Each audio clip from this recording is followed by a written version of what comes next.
Hello guys, welcome back again sa ating programang The Action Man at sa ating YouTube channel. Mega love shoutout po sa ating mga viewers Luzon, Visayas at Mindanao all over the world.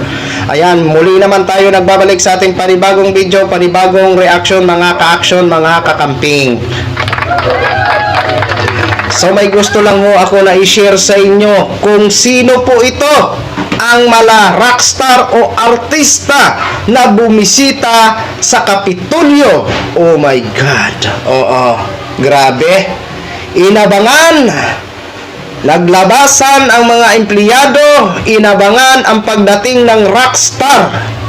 Kung sino itong rockstar para lang makita ang kanilang iniidolo. Wow. Sino ba ito? Si Duterte ba? Si Sara ba? O si Mr. President Bongbong Marcos ba? Or si former Vice President Leni Robredo ba? Eto. Ayan. Ayon sa caption ng balita, no? Naglabasan lang ang empleyado para makitaan o matanaw o masilayan lamang ang kanilang iniidolo. Eto ho mga ka-action ang eksena. Panoorin po muna natin kung sino ba ito para naman i-surprise ko sa inyo kung sino ba ito. Kung ito ba ay si Lolo Digong. Okay? So ayan ho mga ka-action, mga kakamping, no, kitang-kita po natin. Siguro ito sa loob ito ng Kapitolyo kasi naayon naman sa caption ng nasabing video ho mga ka-action, mga kakamping. Kumbaga hinihintay nila kung sino yung rockstar na papasok dyan. O ito po, panoorin po muna natin.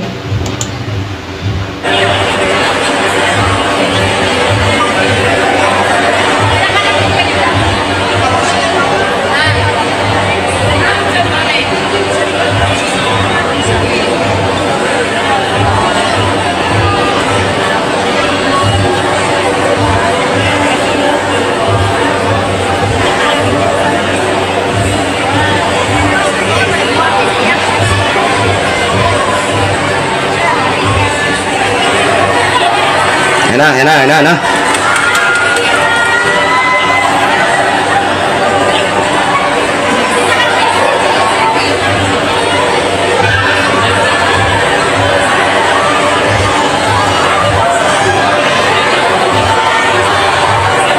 Sino ba yan?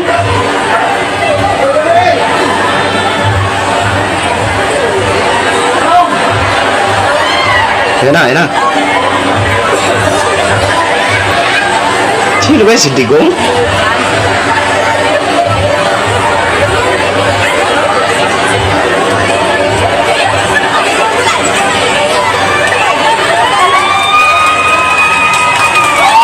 Ala.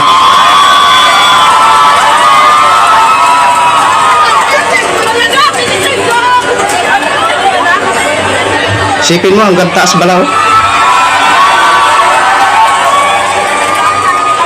Oh?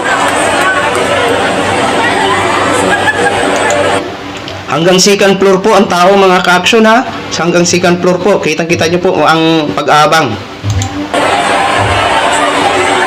Sino yan? Oh?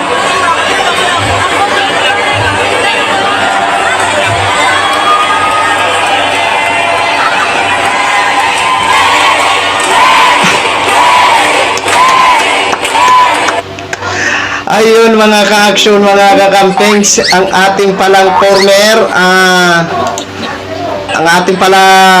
former Vice President ang dumating o nagbisita sa sa Kapitolyo ho mga ka-action. Oh, ayan. Kapitolyo siguro yan ng Iloilo kasi ang nagbalita Panay News. Okay? Ayon nga sa caption, lumabas, Tagalogin na lang natin ha. Lumabas ang mga empleyado ng Kapitolyo para lang masilayan si former Vice President Attorney Leni Robredo. Parang artista lang ang dumating. Wow. Iba talaga ang wala kang bahid na korupsyon. 'Di ba? talagang mamimimiss mo ang serbisyo ng isang public servant dati na si former Vice President Leni Robredo. Mamimiss mo ang kanyang pagtatrabaho, paglilingkod sa atin na mga Pilipino sa loob ng 6 years. Abay, sino ba naman ang hindi mamiss? Ang hindi makakamiss kay former Vice President Attorney Leni Robredo, di ba? At proud na proud ang kanyang mga supporters. Kahit hindi man siya binigyan ng pagkakataon o hindi man siya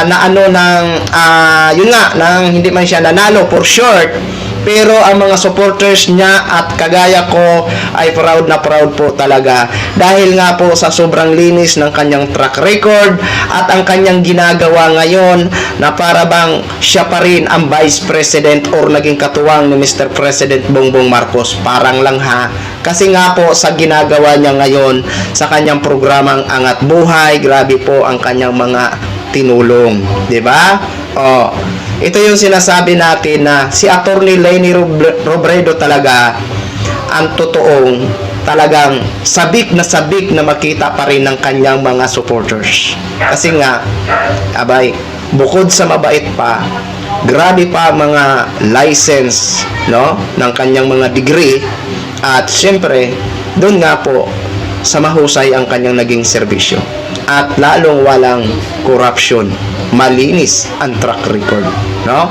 Kaya grabe po, kahit saan pumunta si Attorney Leni Robredo, inaabangan talaga ng kanyang taga-suporta. Isipin nyo yan ha, nasa caption po yan. Puntahan nyo po ang Panay News. Kasi doon nyo po yan mapapanood. At basahin nyo po ang caption. Kung nagsisinungaling ako sa inyo na naglabasan ang mga empleyado ng Kapitolyo para lang masilayan si former Vice President Attorney Leni Robredo. Parang artista lang daw ang dumating, di ba? So, alam naman po natin wala na yung mga iba dyan. Ano bang hinaharap ngayon nila? Puro problema. Si Digong, ano bang hinaharap niya? ICC. Si Vice President, sus, nagkandaluson-luson na ang aligasyon laban sa kanya. Ito, si former Vice President Leni Robredo, dahil walang bahid na korupsyon, masaya siya na bumibisita sa mga kalugaran at mainit ang pagsalubong ng kanyang mga taga-suporta. Kasi proud na proud tayo kasi wala siyang bahid na korupsyon. At hanggang ngayon, kahit wala man siya sa public servant, is tuloy-tuloy pa rin ang kanyang gawain tulad ng sinimulan niya nung siya ay former Vice President. Ang tumulong sa abot ng makakaya ng kanyang programa. Kaya maraming salamat po, Attorney Leni Robredo. Kailangan ka po namin sa 2028 elections. Sana tumakbo ka po. Okay? So, yun lang po mga ka-action, mga kakamping knoging. Share ko lang ho sa inyo. Maraming salamat po sa ating mga viewers, Luzon, Visayas at Mindanao all over the world. Ako po, ang inyong lingkod, si The Action Man. Have a good day, everyone.